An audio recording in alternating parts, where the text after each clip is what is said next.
राधे राधे। जो लोग जीवन के समय की महत्ता को नहीं समझते, तो समय भी कभी उनके हक को नहीं समझता। इसलिए हमेशा समय की कद्र करना सीखें। फालतू के कामों में, फालतू की बातों में, फालतू की उन चीज़ों में अपने समय को कभी भी बर्बाद मत करो जिनसे तुम्हें कुछ भी हासिल नहीं होगा।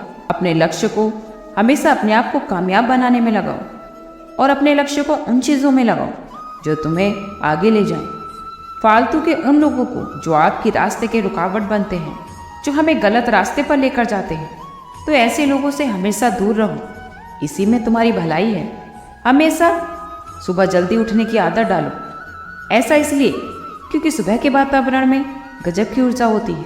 साथ ही उस समय दिमाग पूरी तरह से तरोताज़ा होता है, जिस कारण उस समय की गई पढ़ाई आपको हमेशा याद रहती है। इतना ही नहीं, इस समय की पढ़ाई करते समय कठिन से कठिन सवालों को भी आसानी से हल किया जा सकता है।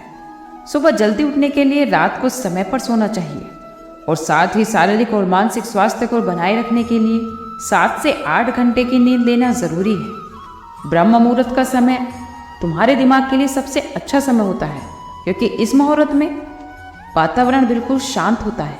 इस समय तुम ध्यानपूर्वक पढ़ाई कर सकते हो और तुम देखोगे कि तुम जो भी पढ़ोगे वो तुम्हें याद रहेगा और जीवन भर तुम उसे कभी नहीं भूलोगे।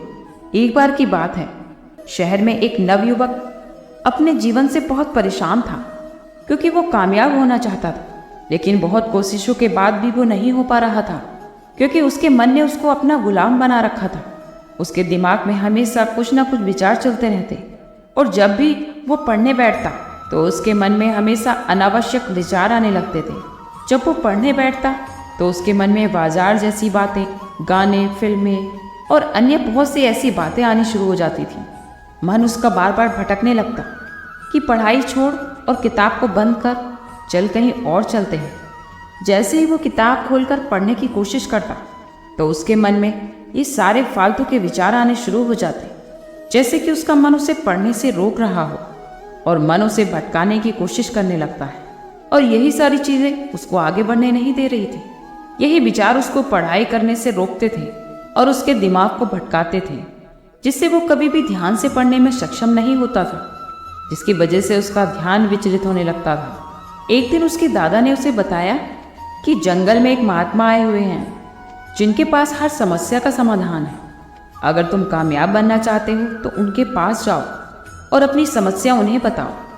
वो निश्चित रूप से ही तुम्हारी सहायता करेंगे।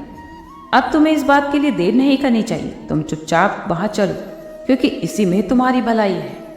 तब वो नवयुवक महात्मा के पास गया और उसने देखा कि महात्मा तो नदी के किनारे ध्यान में लगे हुए हैं।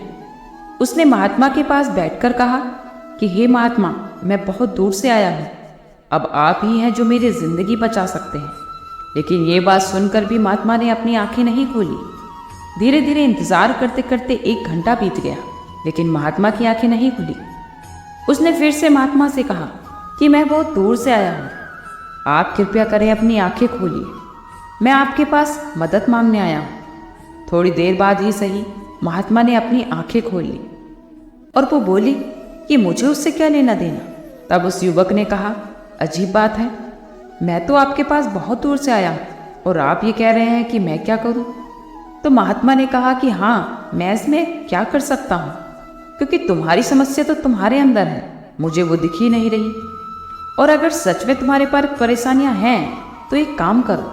महात्मा ने कहा कि तुम उन परेशानियों को मेरे पास ला कर दो। तब युवक ने कहा कि ये क्या बात हुई महाराज, मैं ऐसा कैसे कर सकता हूँ? मैं कैसे उन परेशानियों को आपके पास ला कर दूँ? ये नहीं हो सकता।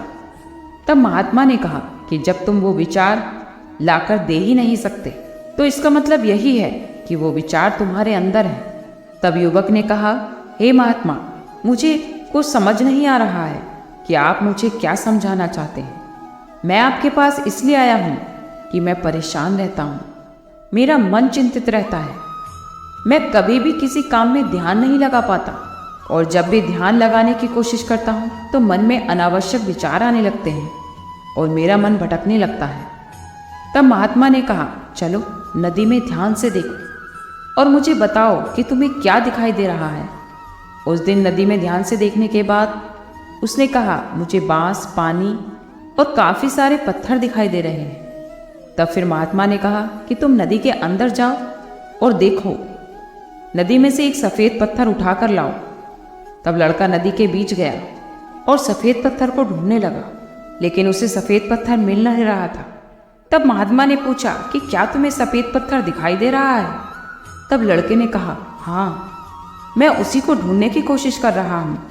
थोड़ी देर बाद फिर महात्मा ने पूछा, तुम क्या सोच रहे हो? तब लड़के ने कहा, महात्मा, मैं कुछ नहीं सोच रहा हूँ, मैं ये देख रहा हूँ कि वो पत्थर मुझे मिल क्यों नहीं रहा है। तब महात्मा उसके पास गए और उसके सर को पकड़कर नदी में कुछ पल के लिए अंदर डाल दिया। लड़का डर गया, घबरा गया, उसे ऐसा लगा जैसे कि उसकी मौत हो जाएगी। फिर महात्मा ने कुछ देर बाद उसको बाहर निकाल दिया। तब उस लड़के ने कहा कि ये तरीका क्या है? क्या आप मुझे मारना चाहते हैं? तब फिर महात्मा ने कहा कि अब तुम मुझे बताओ कि तुम जब नदी में अंदर थे तब तुम्हारे मन में क्या ख्याल आ रहा था? तब लड़के ने कहा, महात्मा, आप कैसी बातें कर रहे हैं? जिसके सर पर मौत नाच रही हो, वो भला दूसरी बातों के बारे में कैसे सोच सकता है? मैं बल्कि यही सोच रहा था कि मैं कैसे भी करके इस पानी से बाहर निकलूं और अपनी जान बचाऊं। उस समय मेरे दिमाग में और कोई भी ख्याल नहीं था। तब महात्मा ने उस युवक को समझाया कि ये सबक है, ध्यान का यही फल है कि जब तुम्हारे दिमाग में सिर्फ एक ही विचार आए तभी तुम दूसरे एक विचार पर ध्यान कर पाओगे। जब तुम पत्थर को ढूंढ रहे थे तो तुम्हारे मन में सिर्फ वही विचार था, आसपास की चीज़ों के बारे में भी तो सोच रहे थे। यही कारण है कि तुम्हें पत्थर नहीं मिल रहा था। ये देखो, ये रहा सफ़ेद पत्थर। लेकिन जैसे ही मैंने तुम्हारा सिर पानी में डाला, जब तुम्हारी जान पर बन आई और तुम्हें ऐसा लगा कि जैसे तुम्हारी मौत तुम्हारी करीब थी, इसलिए तुमने सब कुछ छोड़कर सिर्फ अपनी जान बचाने की कोशिश की कि कैसे भी करके बस मेरी जान बच जाए। उस समय तुम्हारे दिमाग में सिर्फ अपनी जान बचाने के अलावा और कोई ख्याल नहीं था। यही ध्यान है, यानी एकाग्रता। मतलब सिर्फ एक समय पर एक ही चीज़ के बारे में सोचना। हमारा दिमाग सिर्फ एक समय में एक ही काम के लिए बना है। हमारा दिमाग एक ही समय पर दो काम सही से नहीं कर सकता। इसलिए जब हम ध्यान करते हैं तो हमें चाहिए कि हमारे दिमाग में कोई और ख्याल ना आए, क्योंकि जब तुम्हारे दिमाग में कोई और ख्याल आएगा तो तुम कहीं और अपना दिमाग लगा ही नहीं सकते। और यही चीज़ पढ़ाई के साथ भी होती है। इसलिए मन को एकाग्र करना ज़रूरी है। कुछ चीज़ें हैं जो ज़िंदगी को बर्बाद कर देती हैं, लेकिन अगर आप विद्यार्थी हो तो आपको अपने काम पर फोकस करना चाहिए, तभी आप अपनी ज़िंदगी में कामयाब हो सकते हैं। ये बात सुनकर वो लड़का समझ गया कि ज़िंदगी में कामयाब होने के लिए फोकस का होना बहुत ज़रूरी है। जब हम एक लक्ष्य के साथ अपने काम पर फोकस करते हैं तो हम कामयाब भी ज़रूर होते हैं। फिर उस युवक ने महात्मा से पूछा कि महात्मा, आप मुझे ये बताइए कि मैं कामयाब होने के लिए ऐसे कौन से नियम अपनाऊं जो मेरी ज़िंदगी में काफ़ी मददगार साबित हो सके। तब महात्मा ने उस युवक से कहा कि ज़िंदगी में हमेशा एक बात याद रखो कि तुम खुद को बनाते हो। जो तुम कुछ करते हो, जो कुछ भी देखते हो, जो कुछ भी सीखते हो, जहाँ भी जाते हो, हर वो चीज़ तुम्हें सबक सिखाती है। और तुम जैसे माहौल में रहते हो वैसे ही तुम बन जाते हो।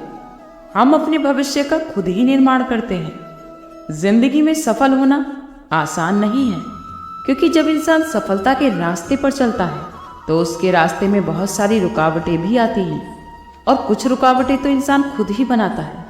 इसलिए कुछ गलतियां ऐसी होती हैं जो गलतियां तुम्हें नहीं करनी चाहिए, और कुछ काम भी ऐसे हैं जो इंसान को नहीं करने चाहिए। आओ कुछ बातें मैं तुम्हें बताता हूँ।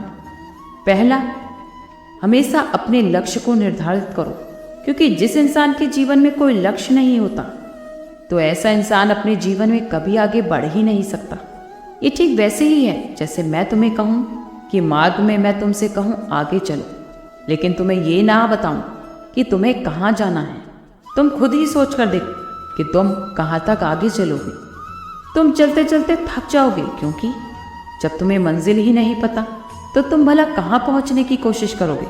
और तुम अपने दिमाग को क्या बताओगे कि तुम कहाँ जा रहे हो और तुम्हारी मंजिल क्या है। इसलिए मंजिल यानी एक लक्ष्य का होना ज़रूरी है। क्योंकि जब मनुष्य के पास लक्ष्य होता है तभी वो आगे बढ़ने के लिए प्रेरित होता है, और तुम उस यात्रा में थकते भी नहीं हो, और तुम हर दिन धीरे धीरे आगे बढ़ते रहते हो। इसीलिए जीवन में एक लक्ष्य होना बहुत ज़रूरी है, जिस पर तुम दिन रात काम कर सको। वो लक्ष्य जो तुम्हें आगे बढ़ाने के लिए मजबूर कर दे। इसलिए खुद से सवाल करो कि तुम किस लिए आगे बढ़ना चाहते हो, किस लिए तुम पढ़ना चाहते हो, क्योंकि ज़िंदगी में भी यही चीज़ तुम्हें कामयाब बनाएगी। दूसरा, खुद को प्रेरित करें। आप हमेशा खुद को प्रेरित करें कि कोई भी काम असंभव नहीं है, और उस कार्य को हमेशा करने का प्रयास करें, जो कि हर स्थिति में सकारात्मक सोच रखना भी मुमकिन नहीं है। ऐसी स्थिति जब दिमाग केंद्रित ना हो और मन में नकारात्मक विचार आए, तो अपने माता पिता और अभिभावक तो से सलाह ज़रूर लें। हमेशा खुश रहें। विद्यार्थी जीवन में हमेशा खुश रहने का प्रयास करें।